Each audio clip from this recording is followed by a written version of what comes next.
The views and opinions expressed on Lifeguards Off Duty are those of its hosts and guests exclusively.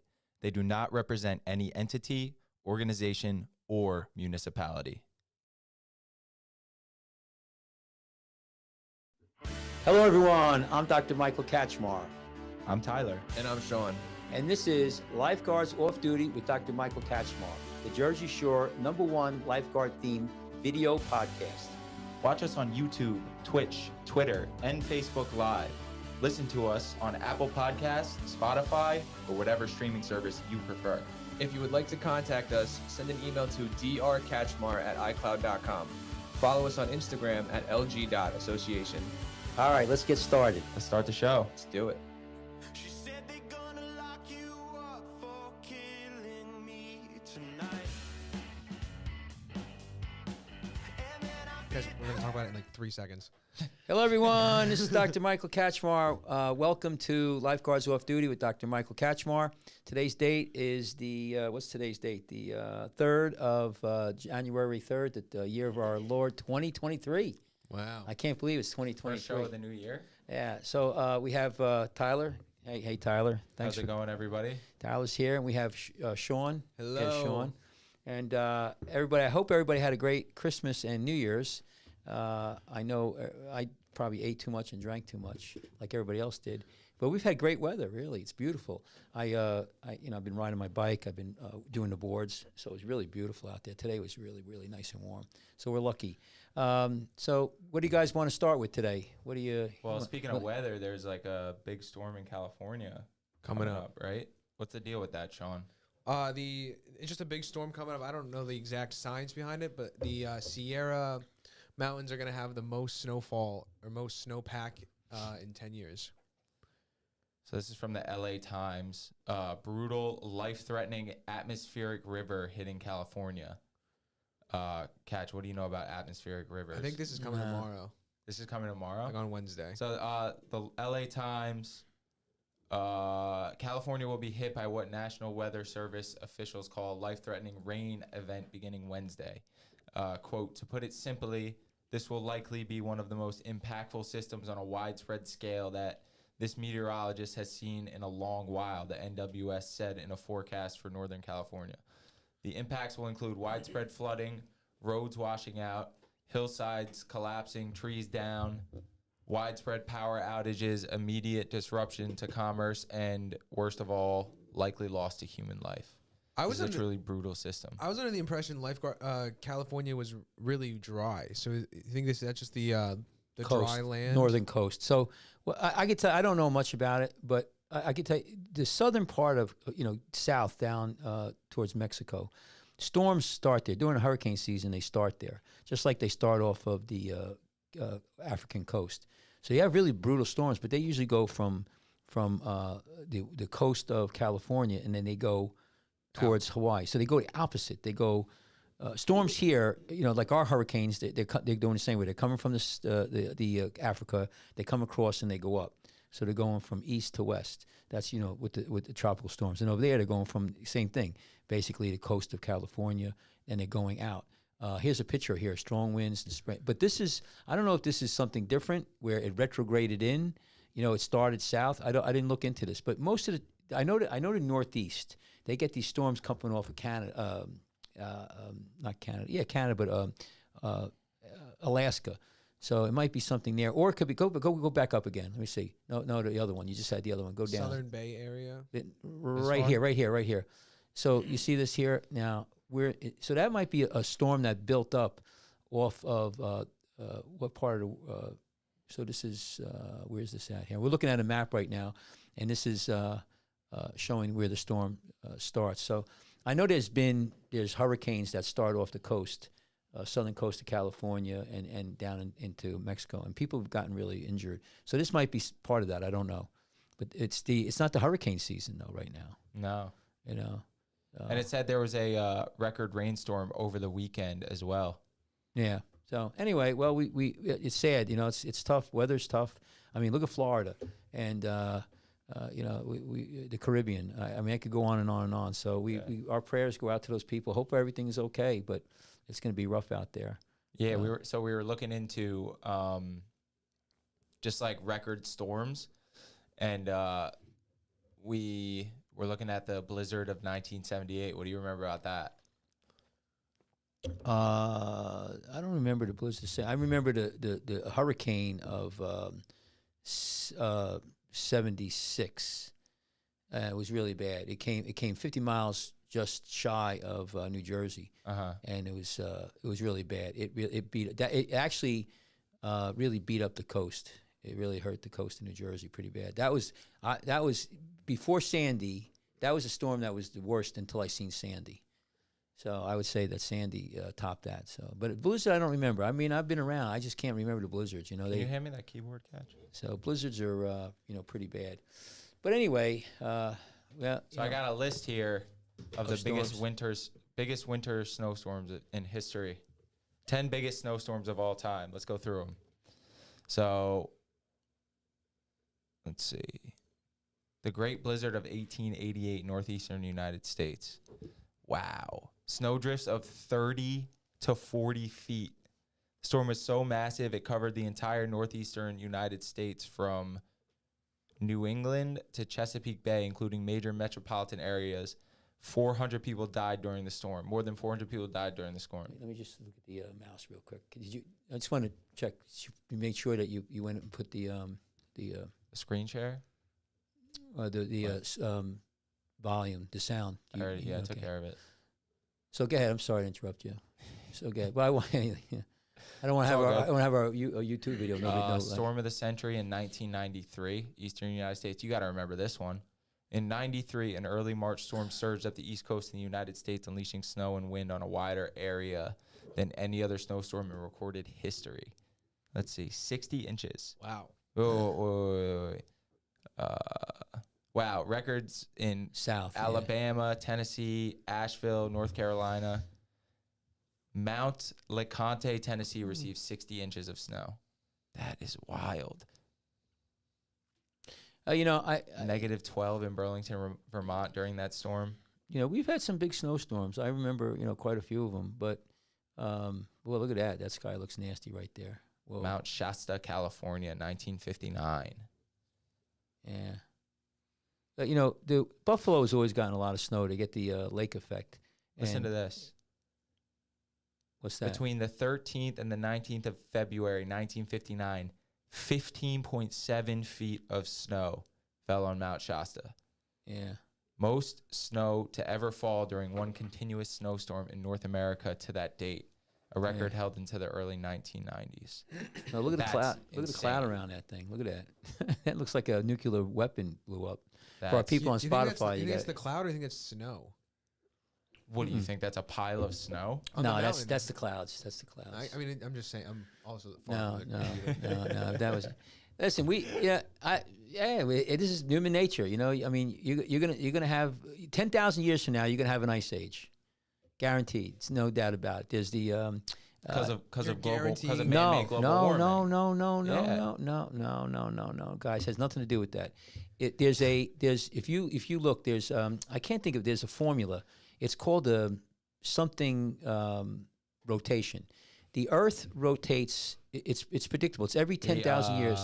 The Earth rotates around the sun. The sun rotates. Are you talking about the precession of the equinox? Yeah, you're going to have you will, no matter what we do. Or the big year, I think they call it. No. It's winter is coming. So what happens is the world the angle of the Earth changes. The angle of the Earth changes over time. The spin, because it goes around, then there's an oblique turn. There's a term for it. Yeah, Malkovich, there it is. Orbital cycles and their rolls, so that he predicted, and it's going to happen no matter what we do. We're going to go into an ice age. Now the question is, will we be able to control our weather unless we do something? Now I'm not talking about carbon emissions. I'm talking about actually, stopping hurricanes and stuff like that. You're going to go into this. This is a 100-year cycle. They said we're probably anywhere between 10 and 30 years, 10,000 to 30,000 years out. So we will have an ice age. I thought you just guaranteed one in 10,000. Now it's going to be 30,000. No. Well, they said between 10 and 30. Sometime, but it doesn't matter. You could read this. This is, fact. Fact. There's no. This is theory. This is No, this is not scientific- theory. this is No, scientific no, theory. it's not theory. This is- No, it's not theory. All gravity's a theory. Cash money. Well, listen, I can tell you, if you want to say it's theory, but there's something that's affecting it. And if you jump off a building, you're going to hit the ground. And you could be dead as dead, whether or not there's gravity or not. They done cores. They've shown that there's been cycle of, what do you call it, the ice ages. So no matter what we do, we will have an ice age. I believe in the concept of long seasons of like, the rotation of the Earth changes over time, thousands of years. That does make sense. I'm not disclaiming that. Milankovitch calculated that ice ages occur approximately every 41,000 years. Subsequent research confirms they did occur at 41,000 year intervals between 1 and 3 million years ago. But about 800,000 years ago, the cycle of ice ages lengthened to 100,000 years, matching Earth's eccentricity cycle. While various theories have been proposed to explain this transition, scientists do not yet have a clear answer. His work was supported by other researchers of his time, and he authored numerous publications on his hypothesis. Right. So When was he doing this research? Oh, quite a long time ago. But here's the deal: it will we will go into an ice age within whatever the time frame is. That's why it's not a bad idea to Elon Musk talks about going to another planet. And having something there. But I mean, if that's the case, it'll happen slow, and hopefully it'll happen slow. There's one movie where it happens real fast, But if it happens slow, The Day After Tomorrow. yeah, I That's mean, a good movie. if it happens slow, you'll just move south. It was a really good movie I just watched. It was called Obliteration with Tom Cruise. It's not that. It's not called that. No, I've what's it- seen it. What's Oblivion. it called? Oblivion. Oblivion. That was a good movie. Yeah, What's yeah, your yeah, favorite like doomsday movie? Mine might be The Day After Tomorrow, or I like the Keanu Reeves one. All right, well, don't go down a rabbit hole. Let's finish with this here. So what do you? So The man, the What? Earth stood still. The Day the right. Earth Stood Still. The day the Earth stood still. Yeah. all right, so You know what else is good? was- The one with Will Smith, I Am Legend. Oh, But yeah. is that more a zombie movie or a vampire movie? no, it's a virus, but everybody who's left were. But they're kind of like vampires, yeah, though, yeah. right? Cash, the original of The Day the Earth Stood Still is like a bit biblical. How like the alien, it was taken out of the original like 1950s film. The woman who made friends with Verada Niktu, the main alien, Keanu Reeves. No, I don't. Yeah, I don't know. The girls asking the alien monster like because they're reviving Verada Niktu, the main alien, and like they basically say like they harness the power of life. That sounds like really close to Nosferatu or Nesferatu. Which is like it's like the Klata Verada Niktu or something is the. And isn't it like that they kidnap the kids and they're like taking them to like start humanity all again? over again. That's like, and they only take a few kids, right? Yeah. Well, anyway, that's nice. Maybe Catch, that's if you were maybe that's happening in California. So let me go back to your orbit. So all he wants so to talk about is no, climate. when you had the last ice age, the glacier stopped at Long Island.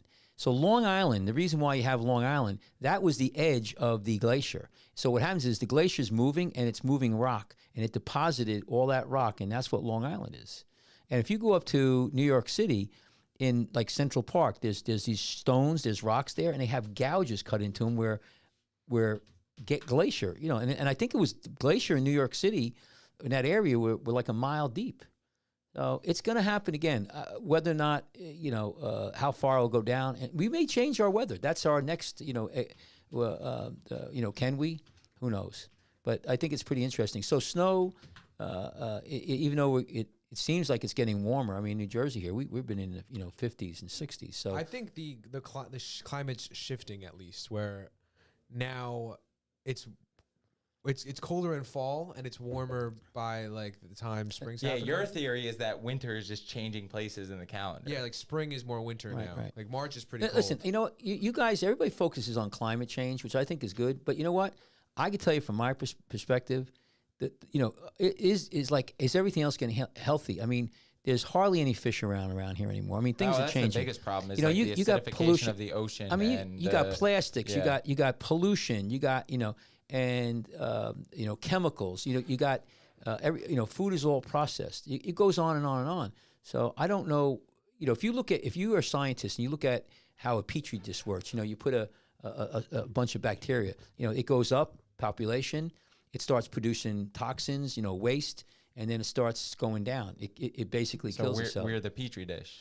Well, our everybody believes our technology is going to save us from ourselves, and it may. But right now, I can't tell you. I don't know where it's going to go. The Earth is going to do what it wants to do, but we talk about these movies and everything. You get a meteorite or a comet hit us, we're done. You get another bacteria. You get aliens. I'm waiting for the alien. I'm waiting for this big ship to come, and they're going to be like, "We're here to serve you," and they have the book to serve man. And it's From like that old Twilight. Yeah, it's like it's a cookbook. I think they're coming. I don't know. Well, No, I think they're here. I don't know. We are them. They are us. I don't know. Anyway, let's go. So let's talk about this other thing because it's in the news, and I want to talk about it a little bit because it's something up my wheelhouse, and it's this terrible tragedy. It's interesting because there's this football player who basically dropped dead. It's a sudden death syndrome. That's what they call it. And a lot of people. What is sudden death syndrome? Well, where you just. I thought that was when babies die in their No, crib. that's sudden infant. That's but you could. There's another terminology used. Sudden death. You But it's could. not sudden death if you got a helmet right to the heart. No, doesn't. I No. thought the theory was like the reason No. catchers need a chest no. guard. A lot of people get hit. Here's the thing: you die. How about let's Let me make let's the- talk let- about let's but before you do explain it- what happened for anyone who doesn't know what happened. Right, and We then can I'll watch- explain. We I'll can explain. watch the video. So this was an NFL player. What was his name? What Da- is his name? Is he still alive? Damar Here, Hamlin. go to He's the living. whiteboard. Go to the whiteboard. Damar Hamlin. Sean, explain what happened. So he's actually the tackler in the situation, and the play ends. I don't know if he's tackling the guy with the ball, but they both get up, and as soon as he perks himself up, he just Passes goes out. limp. Yeah, Right, goes it's very limp. weird looking. First of all, you don't know what caused this. A lot of people get hit. You don't say it's what it is. What happened? I'll just tell you what happened. I don't know So what. let's watch the video real quick, and then we'll get the doctor's comment on it. You go What ahead. appears to be a very, turn that off. very Yeah, turn that off. Um, Come on. Oh, there we go. All right. So You missed it. here we go. He makes the tackle, and then, bam, just drops. Yeah. So there's a lot of people have what they'll do. You get rid of that. I don't want to keep watching. Let's add a decency to the poor guy. You make a terminology, sudden death. People who die suddenly, a lot of times it's either a heart attack, it's usually they have arteriosclerosis, the heart, blood supply to the heart stops. There's other things called PE, pulmonary embolism to the heart, or a stroke. Isn't pulmonary embolism your heart just like explodes? No, well, what happens is a blood clot in your arteries comes up, goes into your lung, and goes through your heart and into your lung. That's common with people that fly a lot, right? That are, It's like, common. overweight. 50,000 people a year die from that. There's a lot of reasons for it, but that kills you suddenly. That's like you're walking, talking, and you're down. You're done. The stroke is another one. You blow out your brain and you're done. So what happened here? I don't know what caused whatever, but what they're saying is the reason why they're saying what they're saying. He had arrhythmia because when they started, he had no pulse and he wasn't breathing. This is what I'm told. So they brought in an AED, which is very important. We have that on our beach, and we'll talk about that in a minute because I used it on a person, and we'll talk about that. And the AED reads your rhythmia of your heart, the electrical rhythm, and it said to shock him. So that means that he had a rhythm that was shockable, which is abnormal. Mm-hmm. If I put an AED on you, okay? It shouldn't want to shock me. No, it'll say no shock necessary. That's either you have no pulse, no electrical input, or it's normal and won't shock you. It might tell you that I'm built different. No. So what happens here is whatever reason he had a arrhythmia, and that arrhythmia makes the heart not pump blood, and effectively. So the heart instead of heart pumping, it just starts wiggling, and when it wiggles, there's no blood going to the brain, and your brain can't handle that. for more, 4 minutes, you're brain dead, pretty much. They probably more longer than that, maybe 10 minutes. But there's a very small amount of time where your brain starts to deteriorate. And the brain is very much like an egg. If you take an egg, like protein, you take an egg and you put it on a pan and it turns like, the egg turns white and it gets like a scrambled egg. That's it. Your brain is done. Once it goes, it goes. You can't. Coagulates, yeah. You can't put it back. I mean, I'm being very general, but so what happened with him? He gets this is what they're doing. So wait, I want to ask you something. Why is it so important that our heart beats in a specific way? Why isn't a regular heartbeat so dangerous? What is it about that rhythm that is so important? Obviously, like getting oxygen to organs in time, but it's a pump. So if the heart works by electricity. If I take a heart out of you, right? Just take a heart. It's amazing. You take a heart out of a person. Disconnect. We all have one. No. Disconnect everything to do a heart transplant, right? This is the amazing thing. And put that heart in another person. You don't connect up the nerves and everything. You just connect the arteries. And once that heart feels blood, it starts pumping. It's an amazing thing. And it revigorates itself with the electrical pulse. So there's actually... Do we know why that works like that? I'm not or a is cardiologist. it like a mystery that you can just kind of plug and play? They may. I don't know. But I'm just telling you is that the heart has an electrical... anatomy to it, where there's an electricity, a pulse, and that pulse you could monitor it on an EKG. All right. So what that does is that makes the heart pump effectively and efficiently. So there's 4 ventricles. You have 2 on top, 2 on the bottom, and they're pumping blood, into the heart, into the lung, back into the heart, and out of the heart into the body. And you can't disrupt that. That blood has to be going to the organs. Like your brain cannot go without blood for 4 minutes. And if it's even a little bit decreased, you could pass out. Mm-hmm. So an arrhythmia, what it does is it stops the heart from pumping very well. And what happens is the heart starts to flutter. And you'll see it. It's called atrial fib or ventricular fib. And you call it, atrial fibrillation. There's different ones. The AFib, a lot of people have that, and that's where they get on medicine. They'll have a stroke. So, but VFib is, I don't know, that's probably what he had. And so VFib is the ventricle, which is the big one. That starts to go like that. And what you do is you shock them with electricity. That's what an AED is. So, right? We have them on the beach. And what that does is it shuts down all the electricity. It's just like super, and you go flatline. And then hopefully the heart comes back and starts beating again normally. Okay, so I did that on a patient on the boardwalk. I don't know if were you guys working then? I forget. I heard about it. I think I was there. All right, so I'll give you the exact same thing. This woman was coming off the beach. And by the way, when somebody has a sudden death, it's very, the odds are a little bit better now. I hear 50-50, but most of the time, it's very rare that you save one of these people. So what they did with this guy is, they were quick. They did their job, So what happened is the woman came off the beach. She had clothes on. She passed out on the boardwalk. She fell down or just, collapsed like that. And I just happened to be, our headquarters is maybe a block away.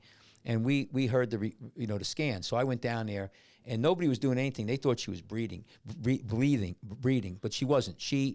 There's a thing called agonal breath. She was like, and that's just not breathing. That's something that happens. It's a reaction. And I felt her. She had no pulse. Also, she was turning gray as I looked at her. So there was a whole bunch of people standing around. So I cut her clothes off and I started CPR. And I asked, set up the AED. And I actually bagged her too. I was giving her oxygen. Anyway, I shocked her 3 times. And when you shock somebody, they jump up off the ground, And so the 3rd time was the trick. It's interesting because the paramedics came there and they put other leads on her, and she had a pulse at that point. So she had an arrhythmia that was shockable. So in other words, some of these people who have a heart attack, they got artery blockage. The artery shuts down. The blood doesn't go to the heart, and they're dead. No matter how much CPR, how much you shock them, it's pretty bad. They got no blood. This woman, this guy here, probably has good blood supply. It was something electric, and it could have been from the injury. It could have been for a lot of reasons. So what they do now, I'm assuming now, what they do with my patient, what they usually do is they get these people to the hospital. And here's the deal. What's going to The fate with him is how long his blood supply was disrupted to his brain. So they put him in what's called a cold coma. They reduced the body temperature way down. You're out, you're intubated, you're unconscious, and they cool you down real cold. And that's a way to preserve the brain. And hopefully now what they'll do is they pump him full of oxygen and make check his heart, get all the blood pressure, and then eventually they'll bring him back to consciousness. And then we'll see if he could talk or speak, and if there's any long-term injury. So he's I think what is in his favor is he's young. And he's an athletic. Very healthy. Yeah, and he's very healthy. What caused it? At this point, it's anybody's conjecture. You could go on and on and on. You need to do tests. You need to do all this kind of stuff, and we may not ever know. Could it just be a freak thing where he got hit in the Sure, right sure, spot, right in between a heartbeat? I mean, and it could be. Hey, listen, there's people who walk around just drop dead. They got. I got a patient not too long ago. He came in. He needed surgery. I got a pre-test on him. X-ray showed his heart was enlarged. He was walking time bomb. He never knew. He was a guy in his 30s. It's congenital out around. I would think I went to high school with a girl that had dropped dead in an aneurysm behind the wheel of a car. She was like 20, 21. What's going around now is because everybody's with the vaccine shit. But that's just. So do you think this is vaccine related? No. How do you know? You don't know. Listen, he got hit. You at this point it could be anything. There's a whole bunch of things that could have caused this. And we may not ever know. You can't even go down that road and speculate. The bottom line is that I'm very, very impressed, and everybody should be very happy. Those guys on the what do you call it? The medical staff. Yeah, the medical staff. Because think about it. You got how old's the guy? 20-something years old. 24 years old. Yeah, I mean, the last thing in my mind I would be thinking about is a heart attack or a heart. Even though he got hit. I mean, I think a broken neck. So you got to think about it. You're talking seconds, minutes. These guys and gals who are at that football player did they were good, man. They went through their minds, bing, and realized that this was a heart failure. That's crazy, I mean, if we see somebody on the beach, I'm thinking, young guy passed out or not breathing. I'm thinking, an OD, because unfortunately on the beach, they're partying, they're going to need the pier. I would think that on a young person. Guy like this, obviously, he's not doing drugs he's playing. So I wouldn't even, that would be, I think when I went down there, I'd be looking for a broken neck. He got knocked out, and then they were sharp enough that they went down that diagnostic tree and started CPR. And they got the AED. And they set the AED up. Now, AED, just so you know, what it is you put the pads on.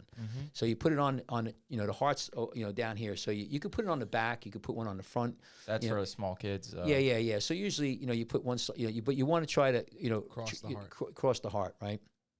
And you're shocking. It puts electrical shock through there, and then they probably got an IV going and got some fluids involved. And so, but that's an unbelievable thing. It's scary, but that's why everybody should train for how to use an AED. It's not hard, and you should also have them around. They should be all around, and they are pretty much. They're in the airports. They're in hospitals. They're, I mean, we have 4 of them. We have 2. We have in our beach patrol, Seaside Beach Patrol. We have 4 of them. They really are such a massive step up from just having CPR. Look up how effective a AED is. Do you think it is 1 in 5? Would you say earlier? Well, I tell you what. I wonder. When my statistics, like 90% of people who you do CPR never make it, die. Does that say 30 to 40%? That's for something else. No. Now, that's anti-epileptic drugs. I'm not so sure what the numbers are, Sean. But outside, if somebody, now it's dangerous if you need to get shocked. Obviously, right? Like it's not. Well, here's the thing. Not everybody's going to have a shockable arrhythmia. That's the thing.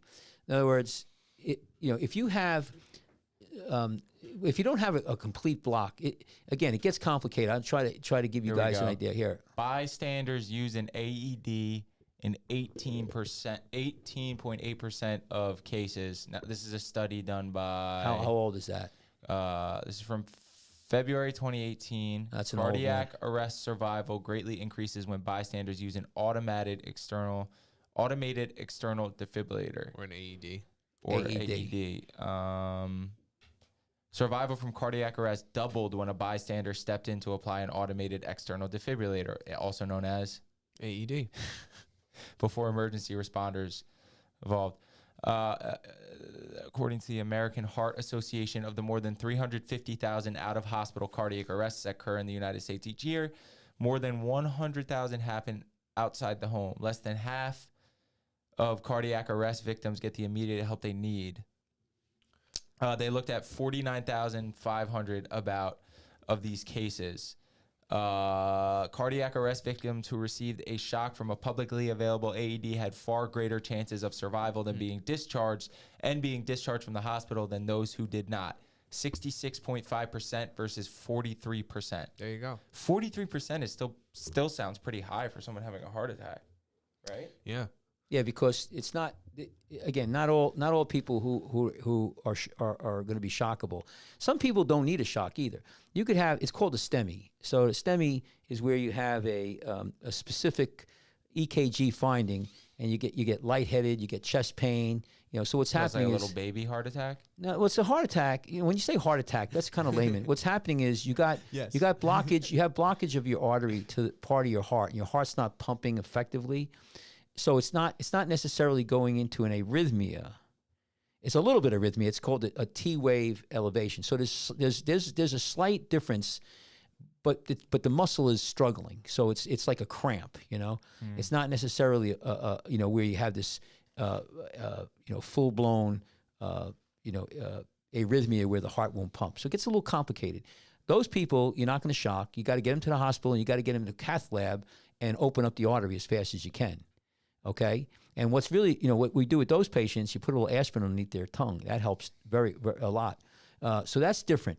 It's when you get somebody where the ones we're talking about is where somebody they go down and they stop breathing, and they have no pulse. Those ones are tough.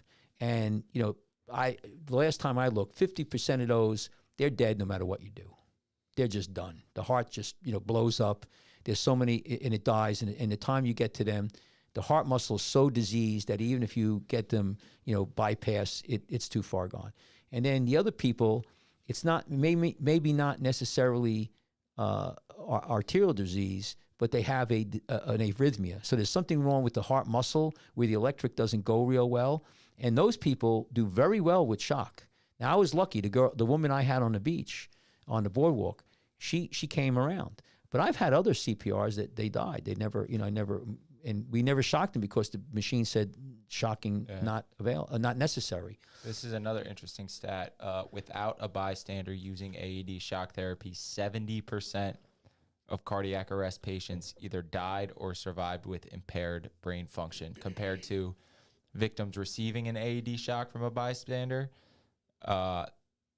They had near normal function and better outcomes. Right. Now, here's the thing. What you want to do is you want to combine good CPR, which is good chest compressions, and the AED, okay? Because, if you just throw the AED is, you got to get that thing in there. But you want to continue the blood flow with cardiac compressions. And that makes a big difference. And also, they don't tell you about oxygenating the patient, using an ambo bag, but I do that if we have to do it on the beach because, a lot of times it's water related. But you got to do good CPR. If you can't, though, if you ask me what would be better, well, an AED, if you can't do the CPR, you're old and your hands are all banged up, at least get the AED on there and try to shock them. I think Damar Hamlin was on the ground for 15 minutes in the stadium before they moved him. Right. I don't know if they were doing CPR the whole time. Oh, yeah, absolutely. They were shocking him. I tell you how it goes with the shock. I wasn't watching it, but you do about 2 minutes intervals, and then the machine prompts you to shock again or test. So you're doing CPR. You do cycles for about 2 minutes, and then you stop. The machine checks it, and then you shock again. Then you go to CPR. So now, 2, 4, 6, and I the ones that I've had, again, they're all different. But I've had 3, 4, maybe 5 outside, and this one, the last one I had, it was 3 shocks, and that did it. and she started to have a pulse. How long can you keep someone alive, technically, like in theory, with CPR? If you just keep the blood pumping and keep getting keep giving rescue breaths. Well, you can do for a long. I mean, you could keep them Like going, they but could be brain dead, but like you can keep pumping. Well, I mean, if the blood heart, through their body. listen, you get tired after a while, and there's there's actually external heart pumps, but after a while, if the heart doesn't start back up again, you're done. You let the person go. You're not going to keep going. But like, are you keeping the brain alive until if you're getting done enough with blood CPR? flow? If you're getting enough blood flow, but eventually, it becomes difficult. I tell you, I'll give you the other aspect. Before, when I started practicing, they used to have these coma units in Toms River, New Jersey. They had some big ones. So what happened is you get in a car accident, right? You hit the dash of the car, like you didn't have a safety belt on. You hit your head. Your brain swells and it pushes your spinal column into down, and you stop breathing. Okay. Yeah. Now this is not a heart attack. Listen to me. This is where you got your young kid or young guy, whatever, and you have a car accident. You stop breathing. Your heart's still pumping, but your oxygen level goes really, really low, really low, really low. And what happened? And it maybe even go, start the arrhythmia. But the time they get you, and they intubate you, and they get the swelling down, and they're breathing for you, you've got brain damage. But you could still function on your own, or most of the time you needed to be on a ventilator. You couldn't breathe on your own. So there's so much damage to your brain. Mm-hmm. You're brain dead. Basically, you're a vegetable. You sit there. You can't acknowledge anybody. But they could keep you going with the tube. And I used to take care of patients like that. They would last for years and years and years. What's changed it was, so you would have people in these centers all around the country, and New Jersey had some big ones. These were young people who, were brain dead, but they were on the ventilator. And there was a case, it was called Mary Ann Quinlan. That was the big case. And her parents or guardian or husband or whatever wanted her to not be like this. So what they did is they fought for them not to feed her. So she would basically starve to death. Now, the theory is that she wouldn't know anyway. They could give her pain meds. And they finally fought, and it took her 6 months to die. It was like a ridiculous long time, but I think she finally passed away. They didn't feed her for 6 months? I don't know. I might be embellishing the story, but they did take her off. She didn't die quickly, but the point is that now we don't do that anymore. So what happens is if you come I to wonder if it took her so long to die because don't hold me on. I'm going by memory, but a month, 3 months, whatever. Yeah, I don't know what it was. Because in chess tournaments, chess players lose weight when during the days of the tournaments, which I think World Chess League is still going on right now. But do you think the brain function demands that many calories, and her being in that state? I don't know. You could waste away. Here's the deal: if you need water, you could last about 3-4 days without water, and you're dead. Maybe a little bit longer. Maybe a week. I don't think so. Food, you could probably go. Everybody's different. 2 weeks, 3 weeks, a month, 2 months. I don't know. You'll be emaciated. It sounds like they were giving her water, but right. do you think with the with her state not? Yeah, it really might have taken longer because you cannibalize your own body. Yeah. But getting back to what happens now, you're asking me how long. What the people do now is they'll do CPR. If they can't get your heart back to go and it's flatlined for a certain amount of time, they call the code and they just let you go. Now, because if you don't have a heart, what are you going to do? You're going to put a transplant, and if the heart's that bad, and there's no other way. There's no way we can't do a heart transplant, and you can't. Manual CPR eventually, you're going to lose. Your brain is going to get less and less oxygen. So you could do it for 20 hours. Eventually, the brain is dead. When you do a heart transplant, how long is the person without a beating heart? Good question. Do they put that? No, they do a bypass. They don't need it. Yeah, they put them on a machine. They put them Okay. on a bypass machine. Okay. But what's interesting about that is that they don't connect the nerves or anything. I mean, they basically That's weird. the That's heart. weird. If you take a heart and put blood in it, it'll start pumping. I'm not a cardiologist or a heart transplant, but does your heart have pain? yeah. Your heart can feel yeah. pain. So 'Cause when I like your internal organs. what's that? Do your internal organs feel pain? Oh yeah, when you get tumors and stuff, your stomach is considered your second brain. How many nerves are in there? Yeah. Good point. Anyway, let's get back. So this football That was player. a dumb question. feel pain in my No, stomach. Like, no. So the I football. have My felt, IBS kicks in, and I'm just like, So this football player right now, I haven't looked at the news, but basically, he's probably in a cold, what they call a cold coma. They got him cooled down. There's a lot of studies to show. Once you pull it up, look for cold coma. There's a lot of studies to show that increases your risk of where's cold coma. oh no. They'll say post. I don't know if it's. Cashmore, cold plunges are all the rage right now with the biohacking community. See if you put in cold coma. Yeah, what's that? So cold coma. Are you into cold plunges? No. Have you thought about it? Cooling the brain mean here. So going into the cold, therapeutic cooling saves lives. So that's what they do. And I tell you, it makes a big difference. So when I had this patient, she went to community hospital. Of course, they had her in the ambulance. They got her there. They called the cold code. They freezed her up, right? And they put her in intensive care unit. And I think about 2 days later, maybe 3 days later, checking her brain, looked like she was good, and they started bringing her around.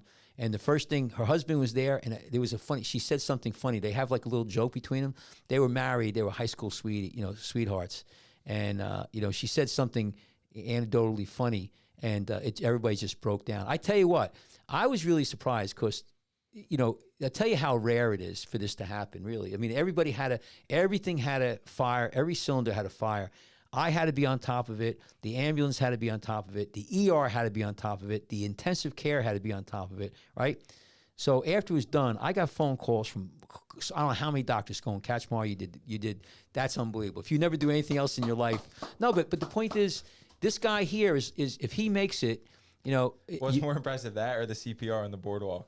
They're both the same. Well, but here's the thing. It takes there's a lot of people right now working to save this guy's life, and I hope he makes it. Tragedy, so young, but what caused it? Who knows? They may never know. There's a thing called differential diagnosis. I could give you 10 things that could have caused this. I'm not a cardiologist. I hear them, but let the experts figure it out. And at this point, it doesn't matter. What matters is, can we save this guy's life? And hopefully we can, So actually, an hour ago, what'd they say? His uncle spoke out saying he has a little lung damage, but he's now breathing using only 50% of the ventilator. He needed 100% yesterday. That's a good thing. Mm-hmm. So lung That's a good damage could have sign. been from the hit or from, what do you call it? From, them doing CPR. Yeah. Who knows? I've broken ribs, people's ribs. I tell you what, you do CPR, man, you're doing, He's flipped over on his stomach in the hospital to help with the blood on his lungs. Yeah, they must have. Maybe it was the tackle too. Yeah. This is gonna. You know what it is? They'll know. Listen, they're going to come out. They're going to do all kinds of tests, and they'll have an idea, whether or not it was a bruise to the heart. What happened. You see a lot of these. I know these young kids get hit with football, baseballs, and they get killed. And they get hit in a chest, and but they're young, so you see that. So again, Here you go. They say they sedated him to give him a better chance for him to just continue to heal better. So that's got to be something similar to what you were talking about. yeah, I would. Again, I don't know his situation, but I know my patients. They do put in there, say cold coma. Cold after a heart attack. It's called a cold coma, or cold, and they call the code here. Induced. Here it is. You just missed it. Here. How long? Hypothermia, coma, and cardiac arrest. Right there. Therapeutic. So here. So therapeutic hypothermia after cardiac arrest. Does this Thermonemia. So basically, you freeze the patient down to look. So it's lower to around 89 to 93 Fahrenheit. Your usually temperature is 96, and usually lasts for 24 hours. See, so it says the heart has an electrical. So anyway, it's used. There's also other things. They give insulin, all kinds of stuff, but. Again, that's not my cup of tea or my foray, but I would hope that that's what. But I think people should. This is a good thing for people to go out and get CPR certified, and specifically learn how to use a AED. They're brain dead easy to use. I mean, you open them up, they tell you where to put the pads. You know, It literally tells you everything you need to Yeah, do. yeah, Start you know. CPR. Yeah. Okay. Yeah. Cool. You know, and here's the other thing. I want to make this point because I thought about this today. Here, let's just say you come up to somebody, and there's some people around and going, "Oh, he's breathing. He's got a pulse." You know, and you're like, "Okay, well, let me check." You know, and you're not sure. No, or people are walking. You know, you're not sure, right? They're not coming around. You can't get them. You can't see any breathing. You can't feel a pulse, but you're not sure. You know, if you feel it and they're breathing, okay. You know, but let's just say you can't. But oh, I don't know. Maybe start CPR. Start CPR, and get an AED. If the AED comes, first of all, if they're okay and you start CPR, they're eventually going to wake up and punch you. You know, What which if is you a good break thing. their ribs and they So sue what? you? Well, they're not going to sue you. You know, you did. Listen, I'll take that. But you get the AED and you put it on, and if it says no shock, okay, now you got some time to buy. Maybe they don't. Maybe they're okay, and they're going to come around. You'll see their color, and they'll start to turn gray. You'll see them when somebody's dying. The other thing you have to be really careful, and this is for all lifeguards out there, and for us, when we go down on the beach and we see somebody who didn't drown in the water, who's laying on the beach, and they tend to be young, and they're not breathing, and they're no pulse, you got to start thinking overdose. And you got and again, with this fentanyl, I'm concerned for us that we start CPR if they just did a hit of cocaine tinted with fentanyl, and we go to do CPR, or I'm sniffing around their nose, Well, that's why they have the masks now. Well, I'm just telling you, in the heat of the moment, Sean. The Ambu masks are literally for that reason. Right, but you're going to go there. Think about this. I know that, but when you go with the patient's laying on the ground, you go there.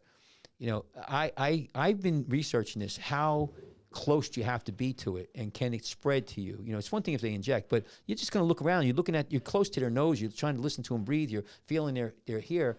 If they have cocaine-laced fentanyl, fentanyl-laced cocaine. Yes. Are you at risk to, and the reason why I say this, are you at risk to have an OD yourself, is because there was a case, and I did not research it as much as I could. I was trying to find information.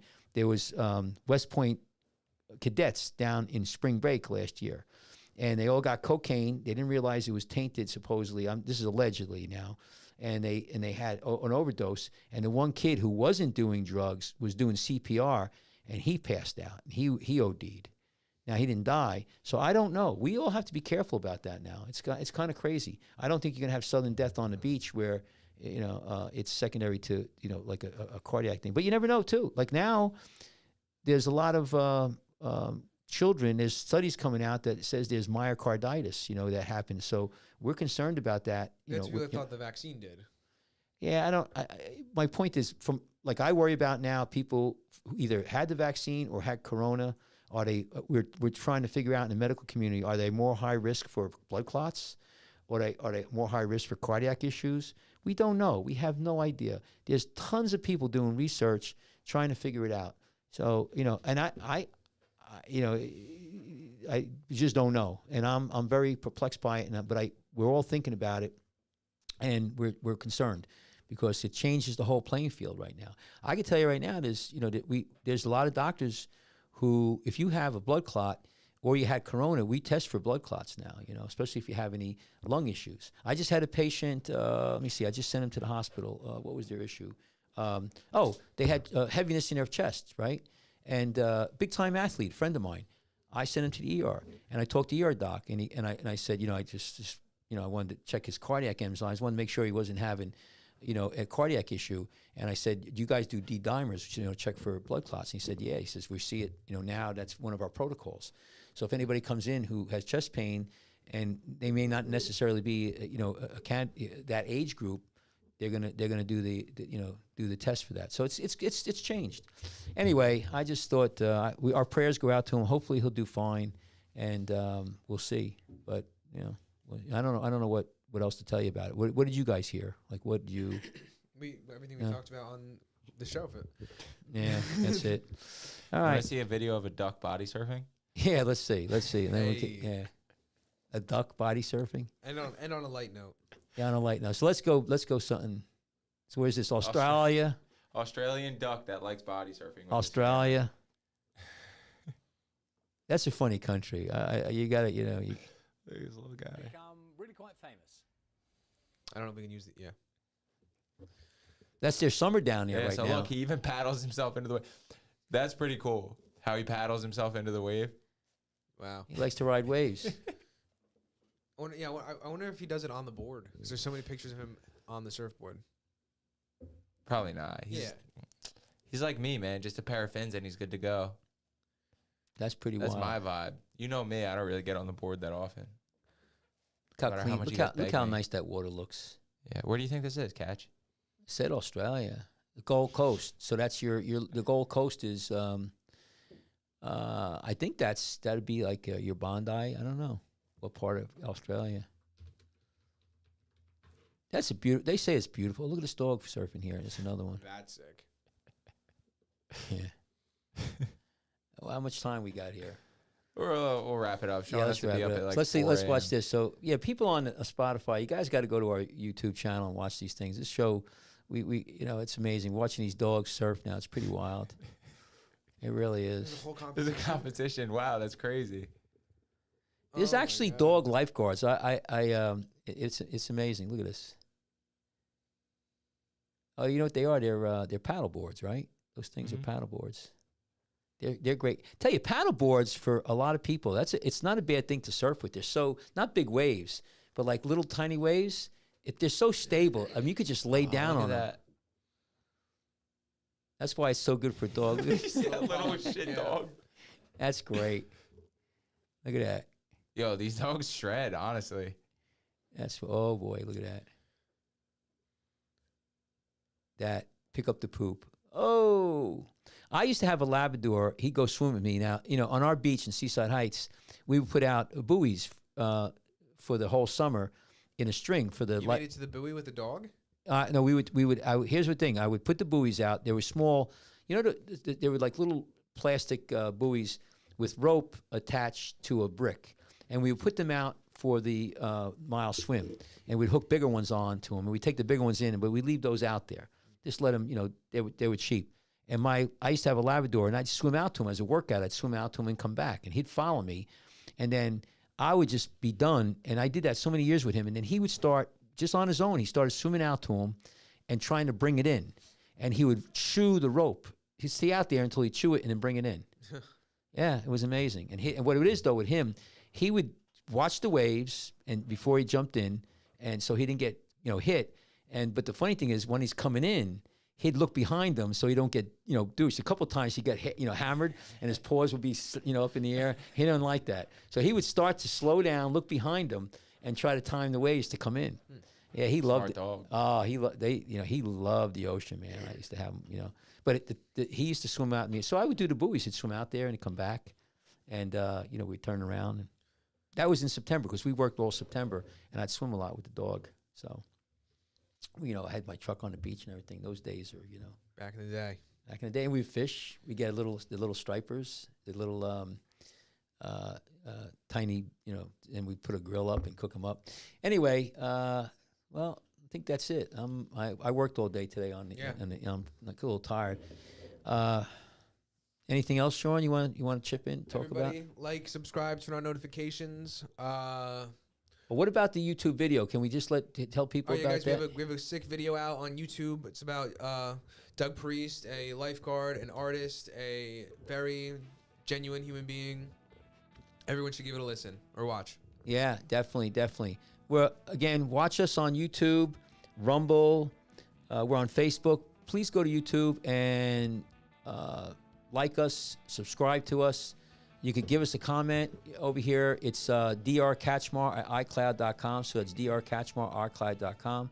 You could come to our Jersey Shore Foot and Leg Center for our with our Get those webpage. corns taken care of. Well, if you want to give us, but send us an email, and then also Kashmar will scrape your bunions. yeah, at Lifeguard Association, LG Association. Anywhere else you want to send them, guys? Lifeguardsoffduty@gmail.com. You can email us there too. Any inquiries, if you want to be a guest, reach out. Let us know. We'll send you All some right. stickers. We All got some right. stickers to send out this week. Okay, good. Share the pod, pass the pod. We love you guys. 2 legends listening to us live right now. Have a great week. We'll see you guys next week. All right, take care. Bye-bye.